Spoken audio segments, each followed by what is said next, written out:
Los mormones, oficialmente miembros de la Iglesia de Jesucristo de los Santos de los Últimos Días, se consideran a sí mismos cristianos sin ninguna duda, y no como una etiqueta secundaria, sino como el centro absoluto de su fe.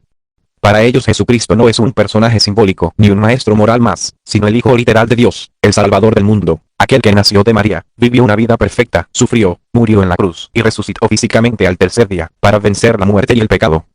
Todas sus oraciones se hacen en el nombre de Jesucristo, todos sus sermones giran alrededor de él y toda su doctrina enseña que sin Cristo la humanidad no puede salvarse.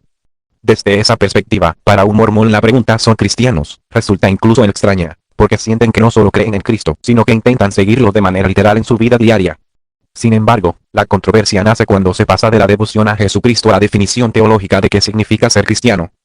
Para la mayoría de las iglesias cristianas tradicionales, especialmente la católica, ortodoxa y la gran mayoría de las protestantes, ser cristiano implica aceptar la doctrina de la Trinidad, es decir, creer que Dios Padre, Dios Hijo y el Espíritu Santo son tres personas distintas, pero de una sola esencia, un solo Dios indivisible.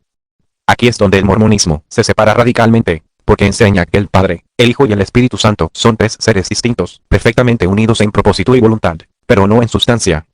Para los mormones, Dios Padre tiene un cuerpo glorificado y perfecto, Jesucristo también posee un cuerpo resucitado, y el Espíritu Santo es un ser espiritual sin cuerpo. Esta visión hace que muchos cristianos tradicionales consideren que los mormones no adoran al mismo Dios, y por lo tanto, desde su definición doctrinal, no los reconocen como cristianos. A esta diferencia se suma el tema de las Escrituras. Los mormones creen en la Biblia y la usan activamente, pero también creen que no es el único libro sagrado. Aceptan el libro de Mormón como otro testamento de Jesucristo, además de otras revelaciones modernas. Para muchas iglesias cristianas, la idea de que exista escritura adicional o revelación continua contradice la creencia de que la revelación terminó con los apóstoles originales. Esto refuerza la percepción de que el mormonismo no encaja dentro del cristianismo histórico, aunque los mormones insisten en que no están reemplazando la Biblia, sino complementándola y restaurando verdades que, según ellos, se perdieron con el tiempo. También influye mucho la historia. El cristianismo tradicional se desarrolló durante casi 2000 años, con concilios, credos y debates que definieron sus doctrinas centrales.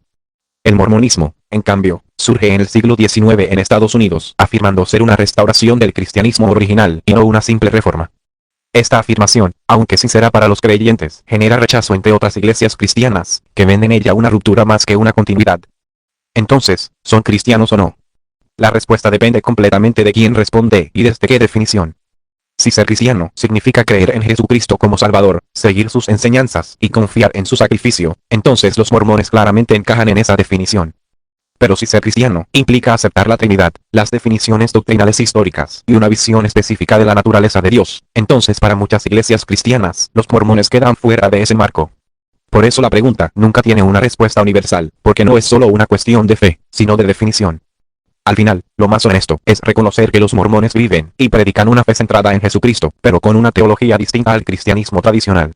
No son cristianos a medias, ni cristianos ocultos, sino una tradición religiosa, que se ve a sí misma como cristiana, aunque no sea reconocida como tal por la mayoría del cristianismo histórico. Esa tensión, lejos de resolverse fácilmente, es precisamente lo que hace que el tema siga siendo tan popular, debatido y buscado en Internet, porque obliga a preguntarnos no solo quién cree en Cristo, sino qué significa realmente creer en Él.